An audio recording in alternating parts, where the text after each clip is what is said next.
सच की आवाज news channel, दिखेगा वही जो दिखेगा सही। नक्सलवाद के नाम पर लाया जा रहा जन सुरक्षा बिल दरअसल सरकार की कोशिश है कि वे जनता की आवाज को कुचल सके। डॉक्टर राम मनोहर लोहिया ने कहा था कि जब सड़कें सुनसान हो जाती हैं तब संसद आवारा हो जाती है। ये बिल सरकार को जनता से विरोध का अधिकार छीनने का औजार बना सकता है। देखिए, ऐसा है कि डेमोक्रेसी में ऐसा बिल बिल्कुल बर्दाश्त नहीं किया जाएगा। लोकशाही, यहाँ लोगों को बोलने का अधिकार है। नक्सलवाद खत्म करने के लिए नक्सलियों के नाम पर यह बिल लाया जा रहा है, लेकिन ये आवाज कुचलने वाला बिल है। डॉक्टर राम मनोहर लोहिया ने कहा था कि जब सड़क वीरान हो जाएगी तो सांसद आवारा हो जाएगी।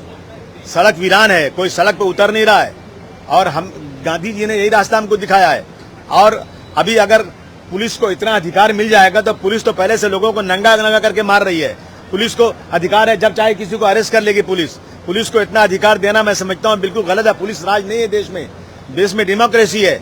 और ये जो है विरोधियों को, विरोधी पक्ष को अगर उन्होंने सरकार के ऊपर टीका टिक्की किया और कुछ उनको पसंद नहीं आया तो ये कानून लागू होगा। मैं समझता हूँ देश में पहले से लॉ है, मकोका है और जो है एमपीडीए है, ऐसे लॉ हैं जो लोगों को उम्र कैद और फांसी की सजा भी दे सकते हैं। तो ये बिल ला करके मैं समझता हूँ लोगों की आवाज को कुचलना है। ये इस बिल का समाजवादी पार्टी पूरी तरह से विरोध करती है। इसमें लेफ्ट एक्सट्रीमिस्ट संगठनों का मेंशन किया हुआ है, राइट एक्सट्रीमिस्ट संगठनों का कहीं भी इसमें जिक्र नजर नहीं आ रहा। क्या ये डेलिबरेटली किया है? देखिए, ऐसा है कि मैं समझता हूं कि ऐसे बिल लाने की डेमोक्रेसी में, लोकशाही में कोई जरूरत नहीं है। टाडा लाया गया था, टाडा में कितने लोगों को बिना किसी गलती के पकड़ा गया। मेरे जैसे आदमी को टाटा में पकड़ा गया जिसकी कोई गलती नहीं थी। 1 साल लगा मुझे अपनी इनोसेंसी जो प्रूव करने के लिए। तो किसी आदमी को जिसको आप चाहें 1 मिनट में पकड़ लें। आज पुलिस को इतना राइट है, अगर एक एफआईआर हो गया और एफआईआर झूठा भी है तो भी आपको मुकदमा लड़ना पड़ता है।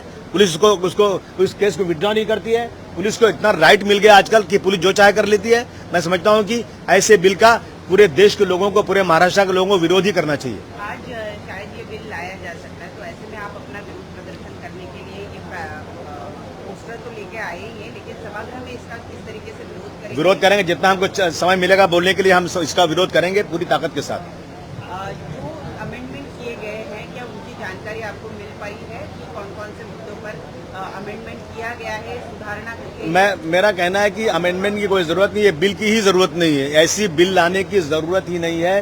पहले से जब लॉ मौजूद है देश के अंदर, जब हमें संविधान ने सारे प्रोविजन दिए हुए हैं, तो ये नया बिल ला करके क्या लोगों को कुचलना है क्या? नक्सलवाद खत्म करने के लिए कहा तो भी ये बिल लाया जा रहा है, ऐसा सत्ताधारी कह रहे हैं। फिलहाल अगर देखा जाए तो गृह मंत्री जो है उन्होंने कहा है कि 2026 तक नक्सलवाद खत्म होगा। नहीं, ऐसे वक्त ये बिल लाना खिदमत नहीं। मैं बोलता हूँ कि क्या 1947 से आज तक कोई ऐसा बिल नहीं था जो कि नक्सलवाद को खत्म कर सकता है?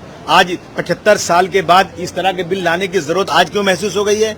आज ऐसा है कि अहंकार है, सत्ता पक्ष को अहंकार है, जो चाहे कर लें लोग। इसलिए हम इस बिल का पूरा विरोध करते हैं। अबू सर एक और सवाल जानना चाहेंगे। जिस प्रकार से मोदी सरकार को हराने के लिए इंडिया ब्लॉक बना था, महाराष्ट्र में महाविकास अघाड़ी बना था, वहीं संजय राउत कह रहे कि जो स्थानीय चुनाव है उसको कहीं जरूरत नहीं है। तो आपको लगता है कि महाविकास अघाड़ी या शिवसेना पे सिर्फ इस्तेमाल करके लोग कुछ होंगे? ये लोग जो कर रहे हैं ना, ये खुद भुगतेंगे इसको। अगर चाहे अलायंस कायदे से नहीं होगा, और जो पिछले असेंबली इलेक्शन में यही किया इन लोगों ने, एक सीट के लिए लड़ते रहे और सब सीटें हार गए, बड़े नेता हार गए। अब इनको अपनी मुंह की खानी पड़ेगी अगर इस तरह की बात कर रहे हैं तो। इंडिया अलायंस मजबूती के साथ उत्तर प्रदेश में लड़ा और उत्तर प्रदेश में समाजवादी पार्टी की 37 सीट आई, कांग्रेस की 6 सीट आई, जो कभी नहीं आ सकती थी। अगर ये अलायंस मजबूत रहेगा तो अच्छा होगा। ये मैं अपने फायदे के लिए नहीं, मैं सेक्युलरिज्म के फायदे के लिए कहना चाहता हूँ कि अलायंस मजबूती से बनाना चाहिए और सीटों में झगड़ा नहीं करना चाहिए। महाविकास अघाड़ी महानगरपालिका चुनाव लड़ना चाहिए साथ, सब कह रहे हैं। नहीं, मैं बात नहीं बोल सकता, लेकिन मैं कह रहा हूँ अलायंस होना चाहिए। संजय गायकवाड़ के खिलाफ अभी तक कोई कार्रवाई नहीं की गई है, सिर्फ आश्वासन दिया गया। ना अध्यक्ष कोई कार्रवाई कर रहे हैं, ना सरकार कोई कार्रवाई कर रही है। किधर है लॉ, कानून किधर है देश में? आप बताइए मुझे। आप कोई आदमी किसी को मारे और उस पर कार्रवाई नहीं हो? हमारे देश का कानून है कि सड़क पर भीख मांगने वाला आदमी हो और एक बादशाह हो, एक राजा हो, अगर उसने भी गलती किया है तो उसको भी सजा मिलना चाहिए। परंतु सत्ता पक्ष का अहंकार है, जो चाहे कर ले वो लोग। चलो।